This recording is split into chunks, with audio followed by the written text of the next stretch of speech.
Olá, povo de Deus, bom dia.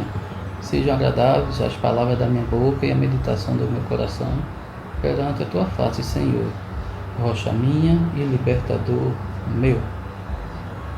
Me chamo Pastor Emerson Adriano, membro da Igreja Batista Jardim Nazaré, que tem como presidente e pastor o amado irmão Pastor Roberto Ricardo. Hoje, o resumo da lição também será comigo, lição número 4, que tem como norte a nova condição do salvo, baseada em Gálatas capítulo 4, tendo o texto áureo como Gálatas capítulo 4, versículo 7. Assim que já não és mais servo, mas filho. Se és filho, és também herdeiro de Deus, por Cristo. Ser salvo, tornando-se uma nova criatura em Cristo Jesus, precisa ser entendido à luz de nossa nova condição que nos foi posta pelo Pai, o nosso Deus. Vivemos uma nova condição neste mundo. Esta nova condição dita privilégios e responsabilidades que devemos conhecer bem e estar fundamentados. E aqui passamos para a condição de filho em razão da consumação do plano salvífico do Pai. Plano salvífico do Pai.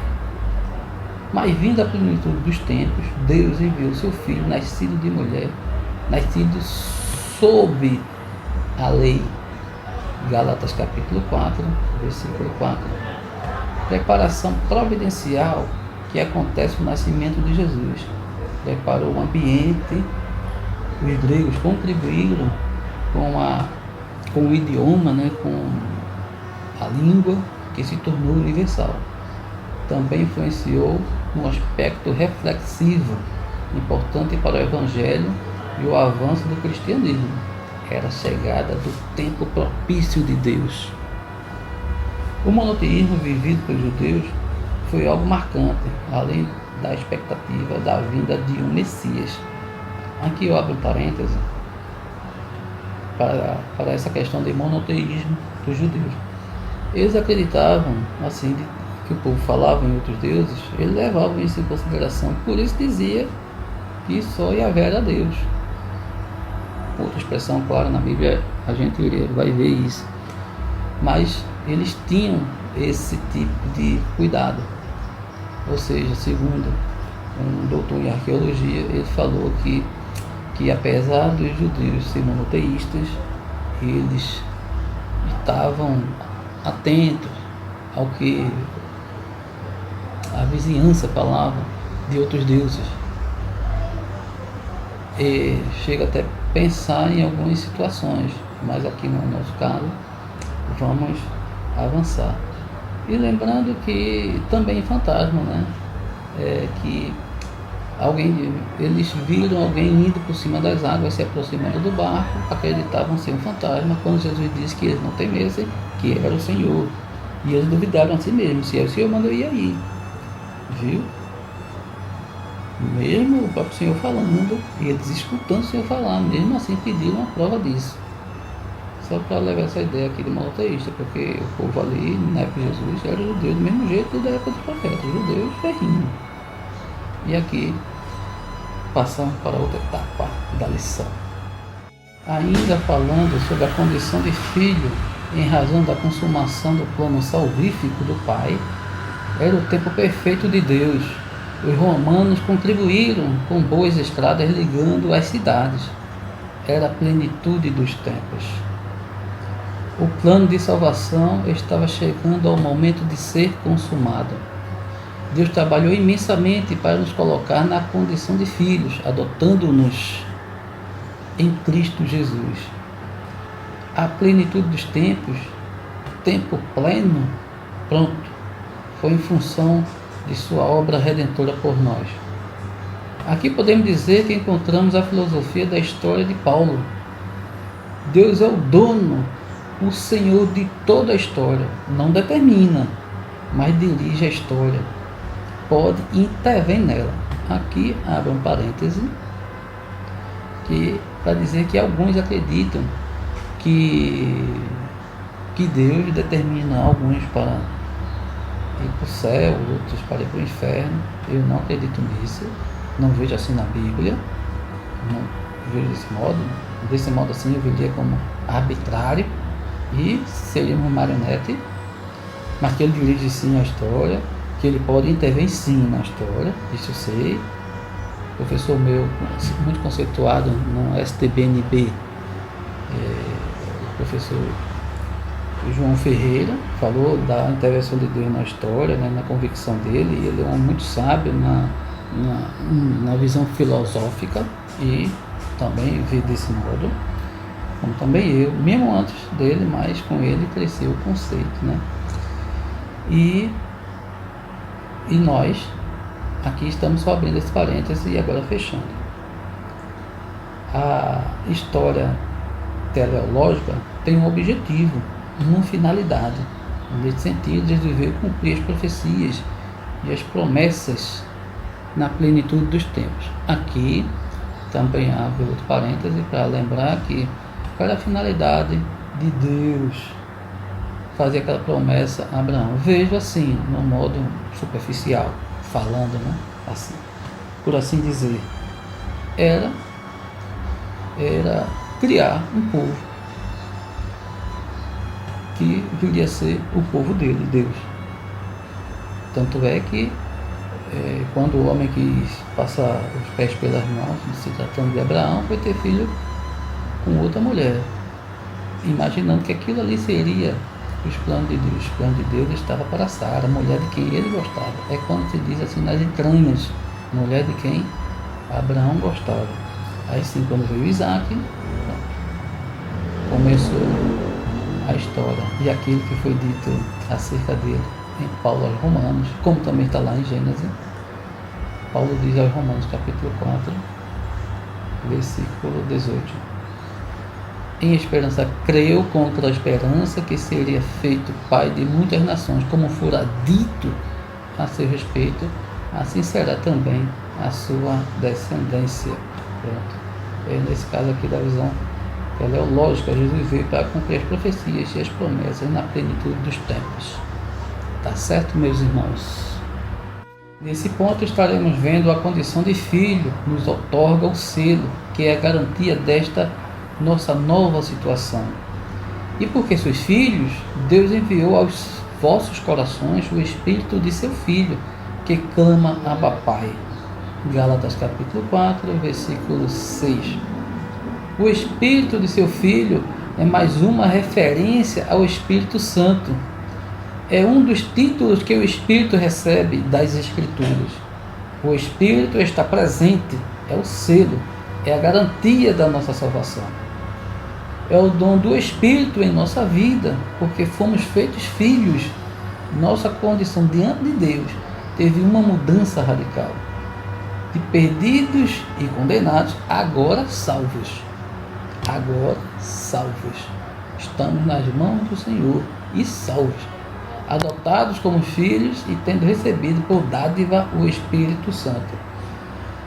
Somos moradas de Deus, a habitação do Senhor, conforme está em 1 Coríntios, capítulo 3, versículo 16, vai fazer menção a isso, como também 1 Coríntios, capítulo 6, versículo 19, também falará também sobre isso. Garantia da nossa salvação em Cristo, Filho de Deus, é que nos conduz ao clamor fervente, reverente e dependente de Deus Pai. Extraordinária menção à Trindade presente nesta obra de nos colocar numa nova condição. Sabemos que a gente sempre é ensinado que não tem o termo Trindade na Bíblia, mas tem Espírito Santo, tem Filho de Deus e tem Deus. Por isso a expressão Trindade. Não iremos nos aprofundar nisso aqui porque não é o nosso foco no momento. Ok, irmãos? Que a condição de filhos nos dá o entendimento que somos reais herdeiros. Digo, pois, que todo o tempo que o herdeiro é menino, em nada se difere do servo, ainda que seja senhor de tudo. Assim que já não és mais servo, mas filho, e se és filho, és também herdeiro de Deus por Cristo Jesus. A gente viu esse versículo 7 logo no comecinho desse nosso resumo, né? Mas aqui é Gálatas capítulo 4, versículo 1, onde vimos: digo, pois, que todo o tempo que o herdeiro é menino, em nada se difere do servo, ainda que seja senhor de tudo. E no versículo 7, como começamos o nosso resumo, está no comecinho ali: assim que já não és mais servo, mas filho, e se és filho, és também herdeiro de Deus por Cristo. Herança pode ser entendida como sendo aquilo que nos é transmitido por hereditariedade.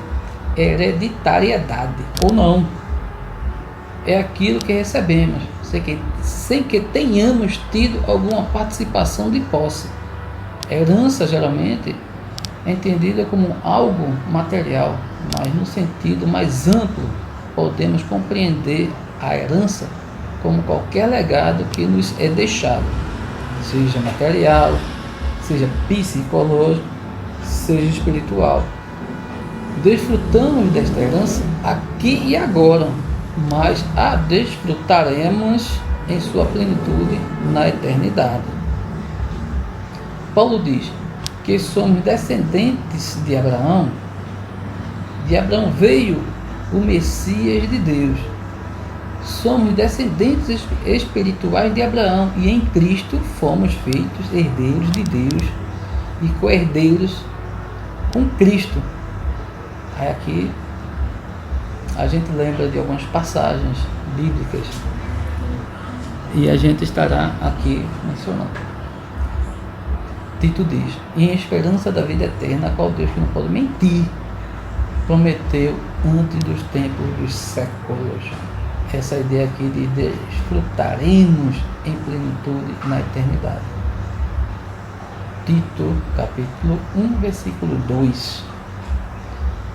Nossa herança não é por questões consanguíneas, laço sanguíneo, nem tampouco pela prática de uma religião histórica dos judeus. Aqui o comentarista da revista está apontando muito para a questão da lei que os gálatas estavam presos, querendo ficar desse modo. Foi por isso que Paulo veio com essa epístola para eles. Mas por Cristo Jesus, como está aqui escrito, né? Nossa herança não é por questões consanguíneas, nem tampouco pela prática de uma religião histórica dos judeus, mas por Jesus Cristo. Amém, meus queridos? Mais um ponto a observar é a condição de filho, que promove um relacionamento com Deus e conhecê-lo também. Mas quando não conhecieis a Deus, servieis aos que por natureza não são deuses. Mas agora, conhecendo a Deus, ou antes sendo conhecidos por Deus, como tornais outra vez a esses rudimentos fracos e pobres, aos quais de novo quereis servir. Gálatas capítulo 4, versículo 8 e 9. Não é somente saber quem Deus é, não é saber de sua existência, o que é muito bom, mas é um conhecimento diferenciado. Mas agora a nossa posição como salvo indica que existe algo relevante. Somos antes conhecidos por Deus e o conhecemos. Se conhecemos Deus é porque Ele nos conheceu primeiro. Existe busca por Deus. Não existe busca por Deus sem o entendimento que Ele nos buscou primeiro.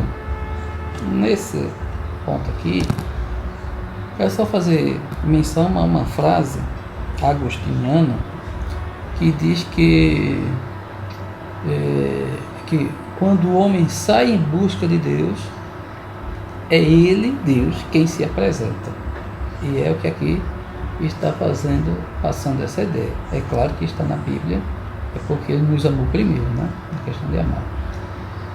Mas aqui está dizendo, não existe busca por Deus sem o entendimento que Ele nos buscou primeiro.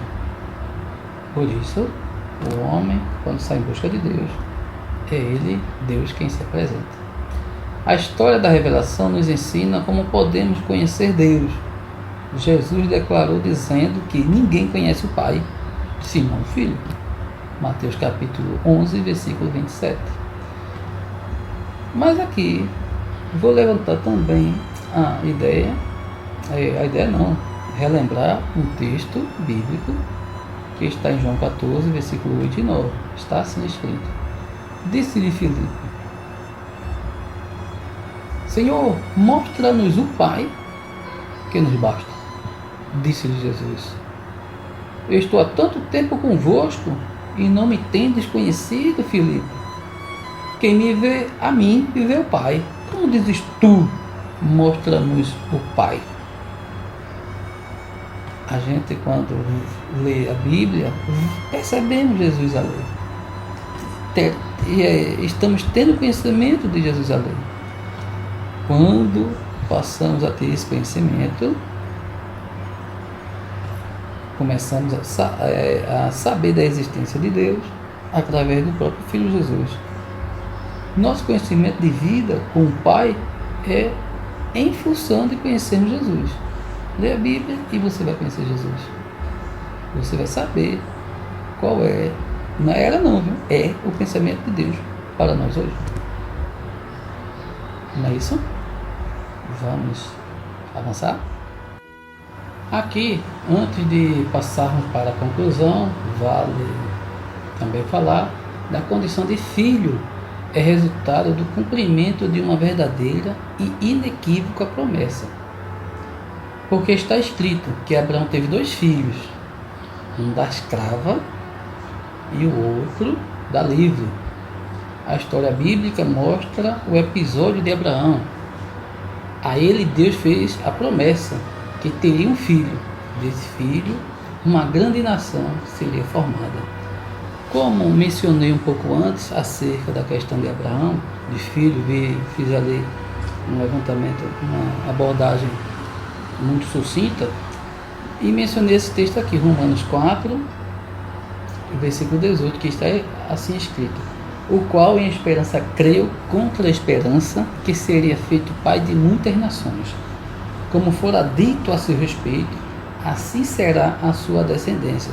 E isso Paulo mencionou do Gênesis capítulo 15. Iremos ler do versículo 4 até o versículo 7, que está assim escrito. Vejamos. E eis que veio a palavra do Senhor a ele quem?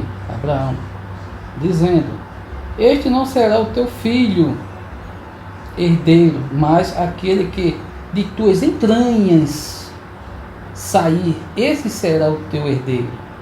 Então o levou fora e disse: Olha agora para os céus e conta as estrelas, se as podes contar. Se for possível contar, tu conta. E disse-lhe: Assim será a tua descendência. E creu ele no Senhor, ele quem? Abraão. E foi-lhe imputado isto por justiça. Gênesis capítulo 15, versículos 4, 5, 6 e 7. Continuando. A promessa era a Abraão. Este, porém, se precipitou, como vemos aqui. Mas Deus prometeu que ele teria um filho com Sara. Aí entra a história da providência humana. Foi ter filho com outra mulher, como mencionei pouco antes, quando foi sucinta, naquela história ali de Abraão, alguns minutos antes desse nosso resumo. Foi um lapso de fé por parte de Abraão. Depois sim, Abraão teve com Sara o filho da promessa, que foi Isaque. Paulo usa essa história e faz uma metáfora. Ele usa este argumento, esta alegoria, para mostrar que a posição do crente tem como fundamento a promessa de Deus a Abraão. Apesar dos atropelos humanos, Deus não deixou que o jeitinho humano atrapalhasse ou invalidasse a consolidação de sua promessa. E agora a gente vai para a nossa conclusão. A conclusão da revista, né? Porque sabemos que acompanhamos a revista Compromisso, que tem como objetivo esse trimestre, fala das cartas paulinas, a de Gálatas, a de Efésios, a de Filipenses e a de Colossenses. E estamos hoje falando da condição do salvo. A condição do salvo é inegociável e imperdível. E João capítulo 10 está lá falando. E diz até que quem discordou disso, que Jesus disse que ninguém tomava da mão do Pai, quem discordou disso jogou pedra nele. Eu não jogo, ou seja, eu acredito. Ninguém, nem mesmo um anjo do céu, pode mudar a nossa condição de salvo, filhos de Deus em Cristo Jesus. Os Gálatas precisavam saber disso. É claro que ali Paulo está tratando da lei, né? Ali aos Gálatas. Não poderiam buscar o que já havia passado, por melhor que tenha sido a lei. Mas agora era a graça que eles tornaram filhos da promessa. Como viver esta condição? Primeiro, com gratidão a Deus por esta tão grande salvação. Segundo, sempre crescendo na graça do nosso Senhor Jesus Cristo. Para isso, eu fiz menção a 2 textos. Um deles está assim, na primeira epístola do apóstolo Pedro, capítulo 2, versículo 2 e 3. Desejai afetuosamente, como meninos novamente nascidos, o leite racional não falsificado, para que por ele vades crescendo, se é que já provastes que o Senhor é benigno. Para vocês perceberem como é que a gente vai crescer na graça do Senhor, no conhecimento da palavra. É um grandíssimo passo. Um grandíssimo passo. Vai ter conhecimento de Deus.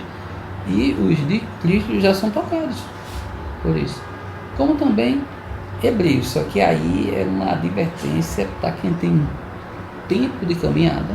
Essa parte que falei da epístola de Pedro. Para os, vamos lá, os que estão começando a caminhada cristã. Mas para os que já têm um certo tempo de caminhada, diz assim o escritor aos Hebreus, capítulo 5, versículo 12. Porque devendo já ser mestres pelo tempo, ainda necessitais de que se vos torne a ensinar quais sejam os primeiros rudimentos das palavras de Deus, e vos haver feito tais que necessitais de leite, e não de sólido mantimento. Observaram? Quando a gente tem um certo tempo, não é para ser mais leite, é para ser já um sólido mantimento, comida sólida, palavra de Deus sólida, já experimentados na palavra de Deus na vida, a vida experimentada se sobressaindo mediante a palavra de Deus. Está assim aos Hebreus, né? Uma advertência para nós. Vivendo sempre na condição de verdadeiros filhos. Se começamos a tomar leite, para que por ele vá crescendo, porque se obedecer vai crescer mesmo, compartilhando a mensagem do Evangelho com outras pessoas. Isso vai acontecer mesmo, e com o passar do tempo, o escritor Hebreus poderá nos censurar, se a gente não for crescendo. Só não está crescendo porque ele não está tomando leite. Se tomar o leite racional, afetuosamente, como menino novamente nascido, o leite racional não falsificado, ou seja, a palavra de Deus, para que por ele as escrituras, as orientações vá crescendo. Amém? Aqui termina o nosso resumo. Estaremos aqui fazendo uma breve oração. Senhor, nosso Deus, te agradecemos por mais esse momento, seja conosco, para que absorvamos tudo que foi ensinado aqui, Senhor Deus, nesse breve resumo. E, Senhor, te agradecemos em nome de Jesus. Amém.